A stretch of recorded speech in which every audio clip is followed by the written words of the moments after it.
Your mind is a miracle maker or a miracle breaker, depending whether you're listening to the voice of love or whether you're listening to the voice of fear.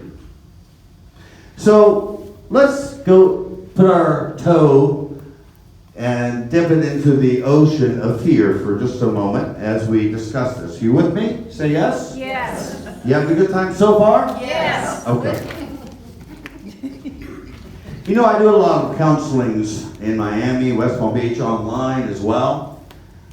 And people are searching for love, whether they're married now, whether they're single, elderly, they're searching for love. And my response to them when they say, how can I find love? My response is always, stop searching for love externally. So we're not here to seek for love, but we are here to seek or to find all of the barriers and the blocks that we have built against it. And we collectively took a detour into fear.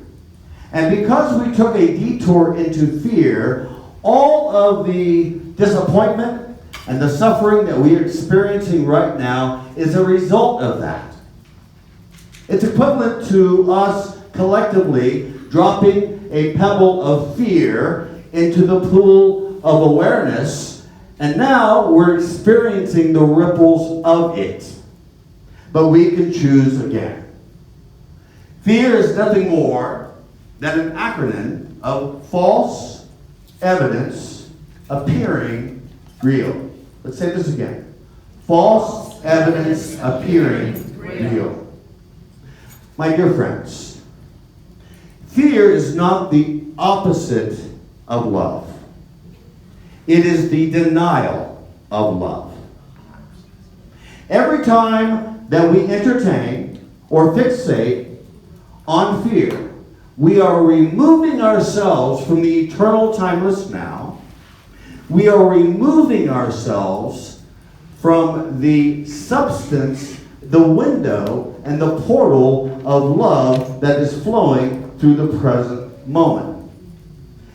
Fear then arises when we collectively chose a premise of separation. That's it. Right now, you think that you're separate from me, I'm separate from you, and that maybe we're separate from our source. Here's the newsflash. Right now, you and I are exchanging molecules between each other. And the only thing that is going to bring us a sense of separation is what? Our judgments about our brothers and sisters. Are you with me so far? Yes. Yes? Yes. Okay. So when this premise of separation arises in our field of awareness, okay, fear then arises. What results is a sense of aloneness. Aloneness. People ask me all the time, why am I so afraid right now? And my response is because you think that you're separate from your source. You think that you're separate from the thing that you're looking at right now. And because of that, in the process, you are experiencing a vacuum that you yourself are creating. All right. Of course, the miracle says, the presence of fear is a sure sign that you are trusting in your own strength.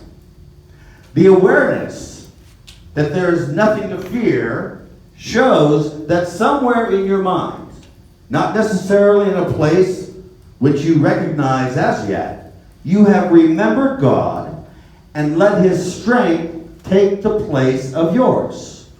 The instant you are willing to do this, there is nothing to fear.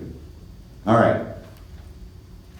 The first time I was speaking on a stage after my brain surgery, where the doctors told me, you're not going to be speaking ever for the rest of your life or walking. And And the doctors later, when I recovered, he said, how did you do this? And I said, well, because I stopped listening to you, doctor. Yeah, I stopped listening to you. Okay. So that was the first time in Miami at Unity on the Bay where I was speaking for the first time. We have 800 people there. Okay. And then in West Palm Beach, and then Boston asked me to speak recently in May. And Cindy and Dan and Carol were up there. But every time when I'm doing this, including this time, fear arises in my field of awareness. Look, enlightenment does not ask that we never be afraid. It asks that we not to hold on to it, that we not keep it in our field of awareness. So what do I do when that fear arises in the field of awareness? You know, public speaking is the number one, what? Fear of everybody. Right?